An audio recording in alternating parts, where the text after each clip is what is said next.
Slovenly Peter. Slovenly Peter. See this frowsy crater. Pah! It's Slovenly Peter. On his fingers rusty, on his tow head musty, scissors seldom come. Let his talents grow a year, hardly ever comes his hair. Do any loathe him? Some. They hail him modern satire, disgusting Slovenly Peter.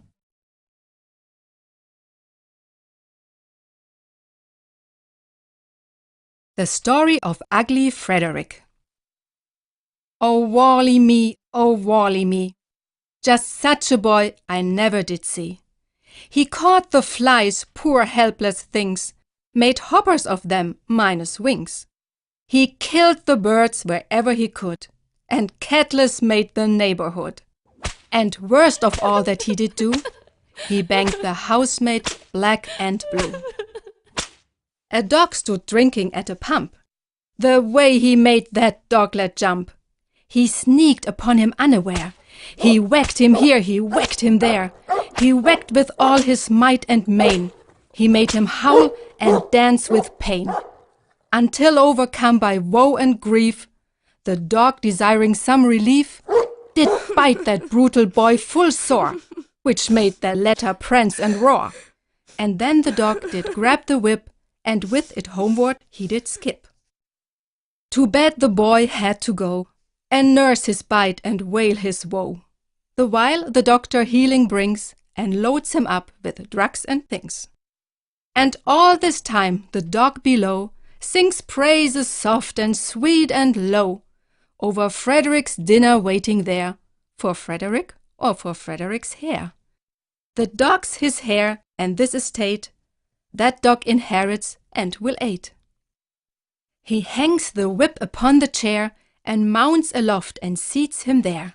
He sips the wine, so rich and red, and feels it swimming in his head. He munches grateful at the cake and wishes he might never wake from this debauch, while think by think his thoughts dream on, and link by link the liver sausage disappears, and his hurt soul relents in tears.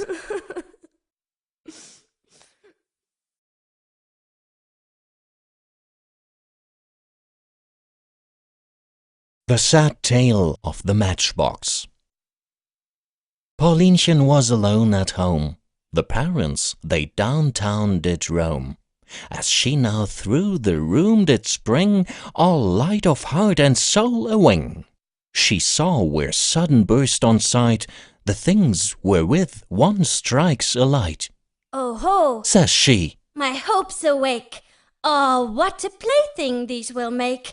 I'll rake them on the wall, hoo hoo, as oft I've seen my mother do." And Mince and Mounce the catties lift up their little patties. They threaten with their paws. "It is against the losses. Meow, meow, meow, meow. You'll burn yourself to ashes, oh." Paulinchen heard the catties not. The match did burn both bright and hot. It crackled gaily, sputtered free, as you in the picture see. Paulinchen waltzed and whirled and spun, near mad with joy for what she'd done. Still Mince and Mounce the catties lift up their little patties. They threaten with their paws. "It is against the losses. Meow, meow, meow, meow. Drop it or you are ashes, oh." But the flame it caught her close, her apron too and higher rose. Her hand is burned, her hair's afire, consumed is that child entire. And Mince and Mounce wild crying, the while the child was frying, they said, "Come quick, oh sire, your darling child's afire. Meow, meow, meow, meow. She's cinders, soot and ashes, oh." Consumed is all, so sweet and fair, the total child, both flesh and hair. A pile of ashes, 2 small shoes, is all that's left, and they're no use. And Mince and Mounce sit sighing, with breaking hearts and crying, "Meow, meow, meow, meow. How could we let the parents know?" while round that ash pile glowing, in brooks their tears keep flowing.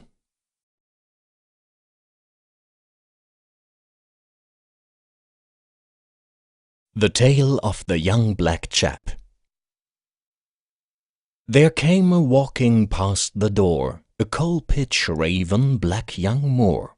The sun it smote him on his smeller, and so he hoisted his umbrella. Now came young Ludwig running by, a-waving he his flag on high, and Casper flew to join the band, his toothsome pretzel in his hand.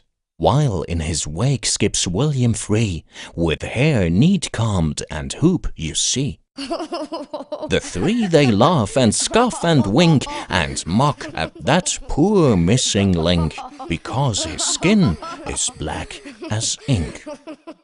Forth stepped the mighty Nicholas, who hates rude ways and slang and sass, and brought his inkstand too, alas.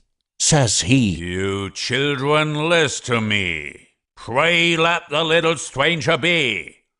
He cannot help his sooty hue. Bleach out at will, be white like you." But still these urchins, lacking grace, did scoff and laugh right in his face, and laughed yet heartier than before at that poor pitch-black piteous Moor. Then Nicholas he did rave and rage, as per the picture on that page, and grabbed those urchins trembling there, by arm and crop and coat and hair. Grabbed William first, and Ludwig next, and Casper third, as per the text. And quicker than the three could wink, he soused them in the turbid ink. Soused them down with holy spite, soused them down with grim delight, soused them down clean out of sight. You see them here, all black as sin, much blacker than that niggerkin, the Moor marching in the light, the ink blots following dark as night. Now if they had but hid their glee, they'd still be white and fair to see. The Tale of the Terrible Hunter. Behold the dreadful hunter-man in all his fateful glory stand. He took his game bag, powder, gun, and fiercely to the fields he spun. Brer Rabbit spied him, smug and trim, and made the grossest fun of him. Full soon the sweat began to run, and mortal heavy grew his gun. He sought the sot, that green old boy, which filled the spy with evil joy. And as he dreamed and snored and slept, the furry rascal to him crept, and stole his gun, and smooched his specs, and hied him hence with these effects. The specs he set across his nose, and as his joke upon him grows, he thinks it would be darling fun to see that hunter skip and run in front of his own stolen gun. He drew a bed, the hunter fled, and fled, and fled, and fled, and fled, and howled for help as on he sped, howled as if to raise the dead. O'er marsh and moor, through glade and dell, the awful clamour rose and fell, and in its course, where past this flight, all life lay smitten dead with fright. At last the hunter struck a well, and in he plumped with final yell, the very moment that there rang o'er all the place the loud shebang. The hunter's wife, with window up, sat sipping coffee from her cup. The bullet split the saucer clean, and scared her to a pallid green. Now by the well in hiding lay the rabbit's child, and saw the fray, and glanced aloft with aspect gay, and watchful of the coffee spray, and would had laughed, but changed his mind when that hot coffee struck him blind. He snatched the spoon and capered out with many a baleful, murderous shout to club to death the clumsy lout who'd brought his accident about. But when he saw it was his pa, he changed his mind again. Aha!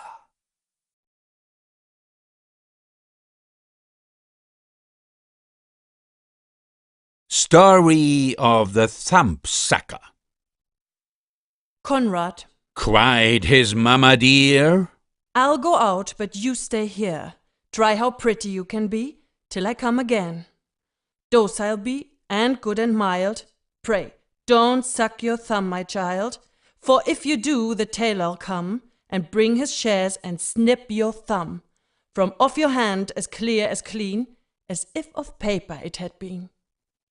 before she'd turned the corner south, he'd got his thumbkin in his mouth. Bang! Here goes the door kerslam. Whoop! The tailor lands her blam. Waves his shears, the heartless grub, and calls for doorman Lutshabab.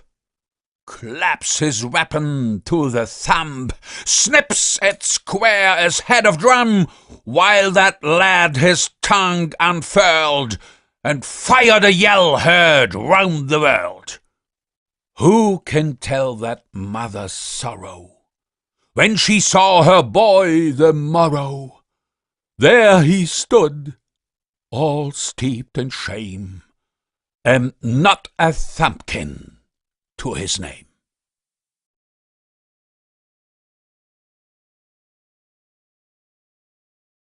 The Tale of Soupy Casper.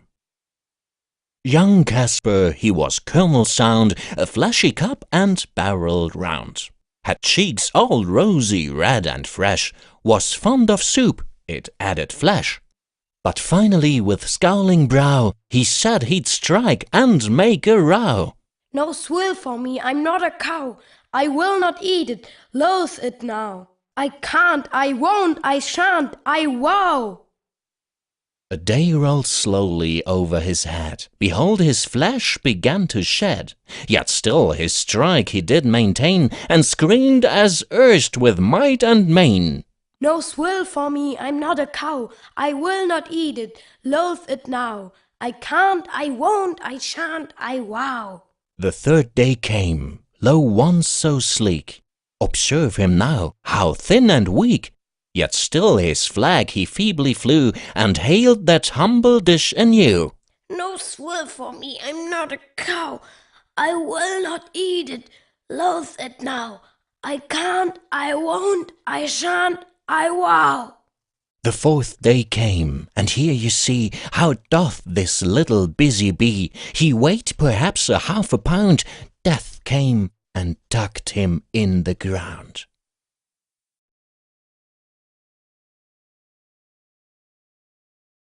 The Tale of Fussy Philip. Philip, if it won't make you ill, try to sit a minute still. So in earnest tone and rough spake the father to his tough, while the mother's troubled glance prophesied a present dance when these two should get a start. And so it made her sick at heart to see the boy hadn't heard his restive father's warning word. He jiggered and sniggered and joggled and boggled on his chair and skirmed galore. Philip, this doth irk me sore. See ye, darling little chaps, number 2 of Phil's mishaps. Observe the picture shows the fact. See, he tilts his chair aback. See, he's going, gone. Grabs the cloth, and what's thereon? Sprawls heels upward on the floor. Dishes follow, crash and roar. Down they clash and plash and slash. Down comes soup and cheese and hash, and under them the boy they mash. Father stares in consternation, can't size up the situation, while the mother's troubled glance notes fulfilled the promised dance. Philip's buried hide and hair, naked stands the table there. All the family had for dinner decks the grave of that young sinner. Soup and sausage, wholesome bread, gone to hide that foolish head. Soup tureen is split in two. What shall they do? What shall they do? Frantic view they this defeat. They've not a single bite to eat.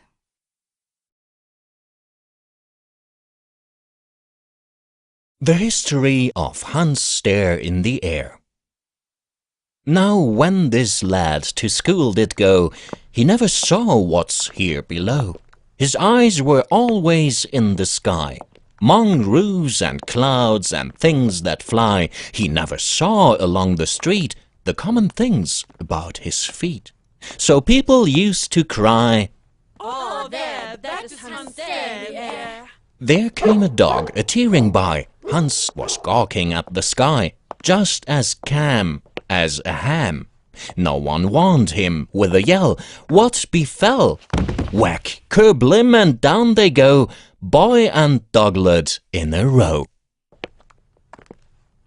Once he snooped along the strand, with his atlas in his hand, and his pack nose tilted back so he could watch the swallow's track, and never got it through his gourd that he was walking overboard. Although the fishes frightened shout, We three are orphans, please look out. Another step, another yet, and finds himself amazing wet. The fishy orphans, scared full sore, turn tail and travel for the shore. Now by luck 2 men arrive, and with their hooks and sticks contrive the struggling dunderhead to hive, and soon they fish him out alive. Stands he now, the dripping bloke, and sees no humour in the joke. Water streams from hair and clothes, and flows in rivers down his nose. He's water-soaked from head to heels, but can't express half what he feels. Those little fish go swimming by, and up at him they cock their eye, and stick their heads out full a span, and laugh as only fishes can. Laugh and giggle, jeer and snort. How strange to see them thus cavorted. Meantime the atlas, gone astray, has drifted many yards away.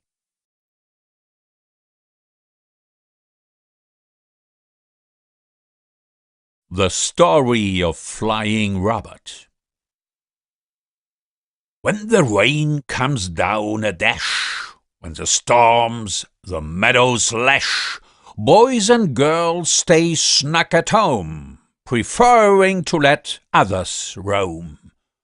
But Robert thinks, Oh me, it's just the time outside to be. and so, umbrellaed safe and sound, takes to the fields and slops around. My! How shrieks the windy storm, and how the big tree bows its form. Ho-ho! The umbrellas carve the breeze, and Robert sails above the trees, above the houses, church and steeple, and out of sight of all the people. Above the clouds he spins at last.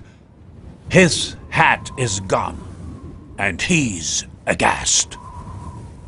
And so he sails and sails and sails through banks of murky clouds and wails, and weeps and moans, poor draggled rat, because he can't o'ertake his hat. Oh, where on high can that hat be? When you find out, pray, come tell me.